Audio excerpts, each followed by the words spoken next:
خبر شامل کرتے ہیں ساہیوال سے نمائندے محمد عمران کھوکھر سے۔ ساہیوال DHQ ہسپتال میں موٹر سائیکل پارکنگ سٹینڈ میں اوور چارجنگ اور غنڈہ گردی عروج پر پہنچ چکی۔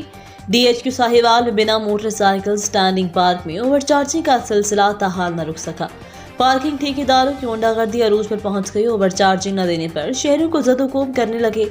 گزشتہ روز ٹھیکیدار پارکنگ کی طرف سے ڈویژنل منٹ کمری پریس کلب کے چیئرمین عمران شاہ کو شدید تشدد کا نشانہ بنایا اور نقدی زبردستی چھین کر فرار ہو گئے، تو پولیس چوکی فری ٹاؤن نے بروقت کارروائی کرتے ہوئے ملزمان کو گرفتار کر کے حوالات میں بند کر دیا۔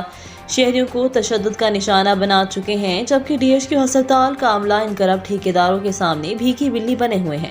ذرائع سے یہ بھی معلوم ہوا کہ سٹینڈ پارکنگ ٹھیکیداروں زبردستی عدالت سے اسٹے آرڈر لے کر سٹینڈ پر ناجائز اور زبردستی براجمان ہیں۔